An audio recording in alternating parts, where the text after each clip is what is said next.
có trong bìm ni là chắc ai đi khoa yang bộ bìm trai tre làm yam ngặt chắc nhau. Tôi muốn tạ ơn Chúa và tất cả hội thánh của Chúa với cái công việc của Đức Tân Linh với chúng ta.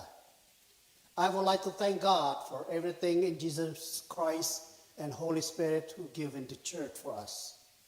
Có trong bì đỡ cái ý đỡ mở cái yang Isu Christ tô driver light là Matthew ring 5 là phần. Và tôi nhắc nhở anh em, chắc chắn thì các anh em có nhớ không, thì Chúa dạy dỗ chúng ta trong sách Matthew đoạn 6 câu 9. Are you to remember that Jesus Christ mentioned to us in Matthew chapter 6 verse 9?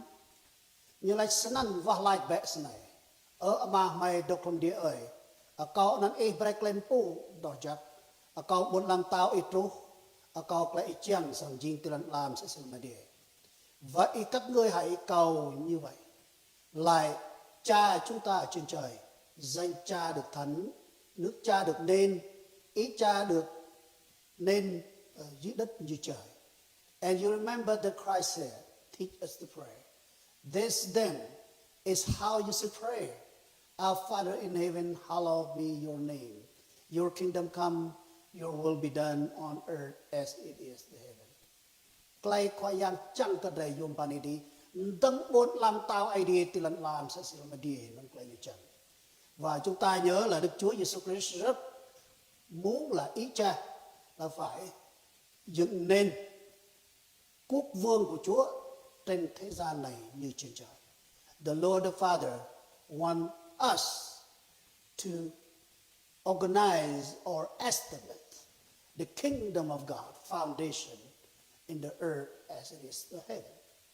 Senang lamati ak 20 panilang ko depan. Kaya na nabek jing pung bingkana lam jijang gap yuan ngui. Ngak batem ke dijo lam nama nan anak nan yam ngacak. Jing bingkana ke yang Yesu lam gap jijang gap yuan ngui. Vậy trong sách Ma-thi-ơ đoạn 28 câu 19. Vậy hãy đi dạy dỗ muôn dân, hãy nhân danh Đức Cha, Đức Con và Đức Thánh Linh mà làm phép báp tên cho. Phải làm báp tên cho. Then God said in Matthew chapter 28:19, go therefore and make disciples of all nations, to make disciples for all nations, baptizing them in the name of the Father and of the Son and Holy Spirit. Bihriam dinyo bregud jijang lai kom ta lai kri lên nè này có sang động bệt không đi mà nào tao cái nào tụt lần mà và dạy họ giữ hết cả mọi điều mà ta truyền cho các người mà này ta thường ở cùng các ngươi luôn cho đến tận đấy. And surely I am be with you and to verify until the end of age. Go ye, teach, baptize, and God will be with us to the end of age.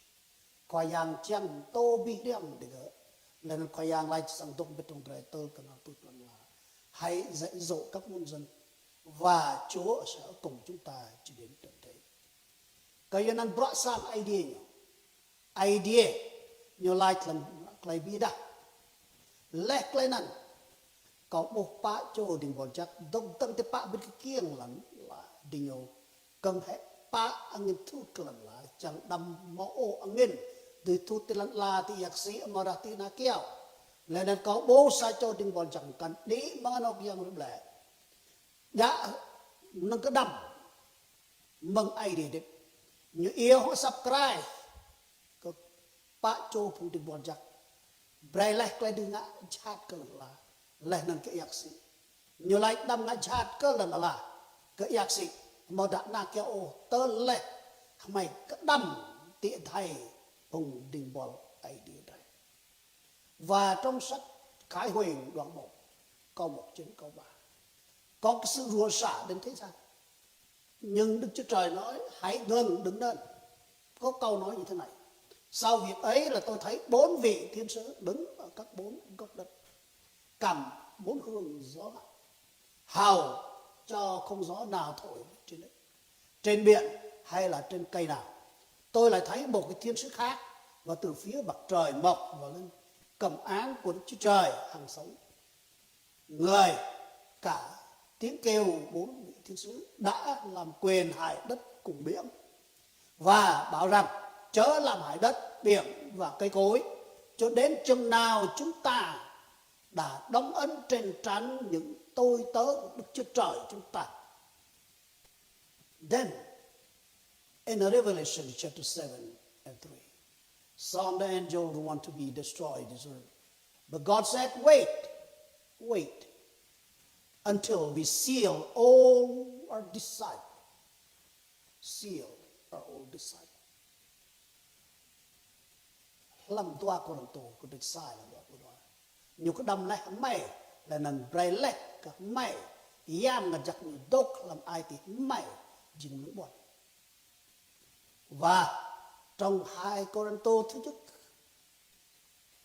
câu 1 cho đến câu 22, Ngài cũng làm ấn mần và đóng cho chúng tôi và ban của tin Đức Thánh Linh trong lòng chúng tôi. And 2 Corinthians chapter 1:22. And God said, it has set his seal of ownership on us and put his spirit in our heart as a deposit, guarantee what is to come. What is to come. Kaya nan, lami Yohan ko diplo, elan do pispan elan do. Khoyang Yesu Christ like sa ngay. Leh nang kau breaker ga, kleh diplo la. Leh nang diga amaw sang rai loy o. Leh nang mamapo sa kathak mak diga mang kangan ko.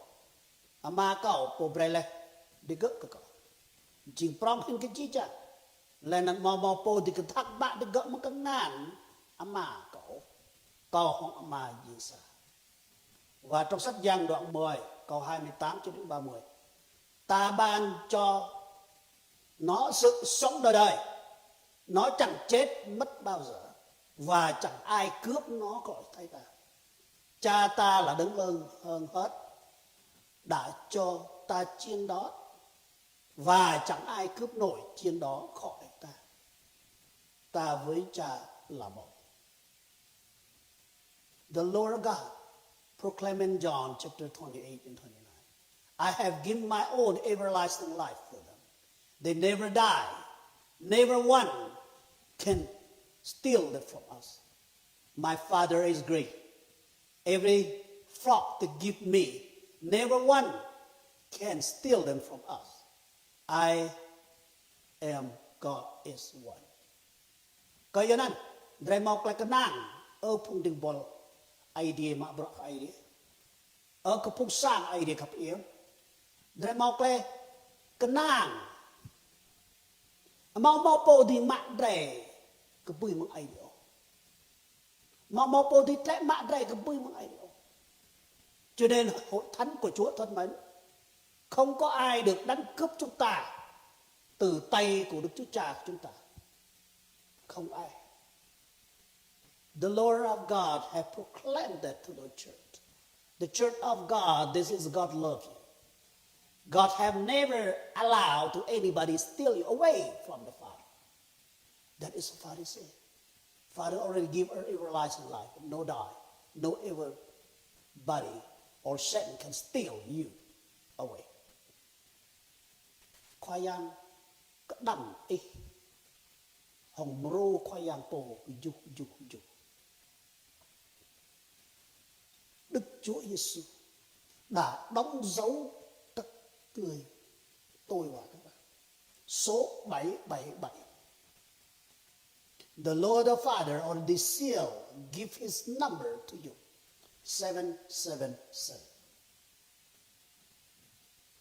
Kaya nang block de sa mo. Ay di bida ti juk ba jong dian mo Giêsu bắt bet ka Yohan ay dạy độc lao sa Patmos. Tí nữa chúng ta sẽ học 7 chân đèn. Và Chúa Giêsu đi cùng với 7 chân đèn đó, theo cái sự khải nghĩa hiện thấy cho dân tại cung đảo Patmos. A moment that we want to study. For 7 lampstand. And amid of the lampstand have the Jesus Christ stay on there, walk with the church. Walk with the church. That revealed to John when he in Patmos Island, see what Jesus allowed him to see. Kayo nang thuê này là Philip cái sai lần đó. Kayo nang ở dọc đây cũng có khắp là nang ninh phùng dịp lại hấp là nang đuôn tao của có. Đốt cái chấp bẹ làm khoai giang ở phố có khắp ở. Cầu cú có evody sinh tích bray bim gộp xa ai làm khoai giang. Rồi bia committee rồi này. Là nang po mạ bọa xích xuân bết thao cầu. Có cầu cái em sẽ mà ru phụng niên năn. Kayo đã đi gỡ mạ bọa là bết thao cầu. Làm claim rong rang chắc. Bết thao claim mang. Là nang phụng găm căn mạ bọa bết thao cầu. Anh nang đi nhiều ai đi chỉ là làm rung rạc đây. Cho nên Phaolô khuyến khích chúng ta trong sách Philip. Philip đoạn 1, đoạn 4 câu 1 cho đến câu 4. Very Philip. Paul encouraged the church in Philip. And Philippians chapter 4 verse 1 to 3. Và nói vậy thì hỏi anh em yêu dấu. I pray in Jesus' name. Amen. Amen.